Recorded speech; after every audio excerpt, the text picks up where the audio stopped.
అదే RTV app వార్తల్ని క్షణాల్లో చదివే అవకాశం ఉంటుంది. ఒక న్యూస్ పేపర్, ఒక టెలివిజన్ ఛానల్ మీ చేతుల్లో ఎప్పుడూ ఉంటాయి. ప్రముఖ సినీ నిర్మాత బండ్ల గణేష్ కి ఒంగోలు కోర్టు షాక్ ఇచ్చింది. చెక్ బౌన్స్ కేసులో 1 ఏడాది జైలు శిక్ష విధిస్తూ తీర్పు ఇచ్చింది. శిక్షతో పాటు 95 లక్షల జరిమానా విధించింది న్యాయస్థానం.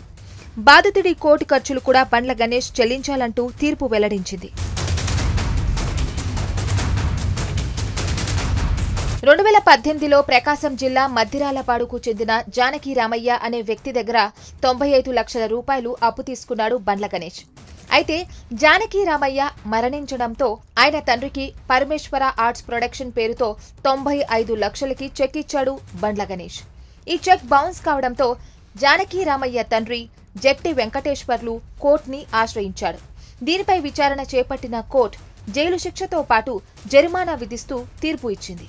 అయితే కోర్టు తీర్పుపై అపీలు చేసుకునేందుకు 1 రోజుల గడువు ఇచ్చారు. 2018 జూన్ 18వ తేదీన మా అబ్బాయి ఇక్కడ HDFC నుంచి ట్రాన్స్ఫర్ చేశాడు. మా అబ్బాయి అక్టోబర్ 17 చనిపోయాడు. డిసెంబర్లో పోయి అడిగితే ఇవ్వాల్సిన మాట వాస్తవమే అని చెప్పి చెక్ రాసి ఇచ్చాడు. చెక్ తో పాటు ఆథరైజేషన్ లెటర్ కూడా ఇచ్చాడు. ఇక్కడే HDFCలో కలెక్షన్ కేస్తే బౌన్స్ అయింది. తర్వాత అడిగితే సమాధానం లేదు.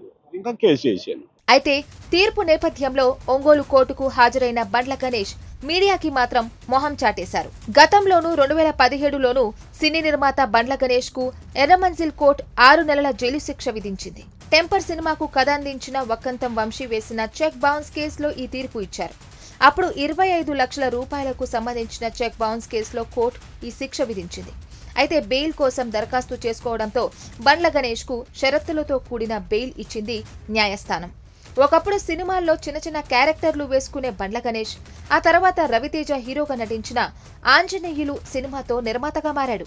పెద్ద హీరోలతో సినిమాలు చేసి బడా నిర్మాతగా పేరు తెచ్చుకున్నాడు.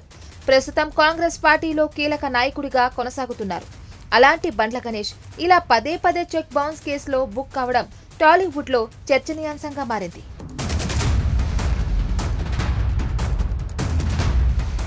మరిన్ని వీడియోస్ కోసం ఛానల్ ని సబ్స్క్రైబ్ చేయండి. లేటెస్ట్ అప్డేట్స్ కోసం వాట్సాప్ ఛానల్ ని ఫాలో చేయండి. అండ్ లింక్ డిస్క్రిప్షన్ లో ఉంది.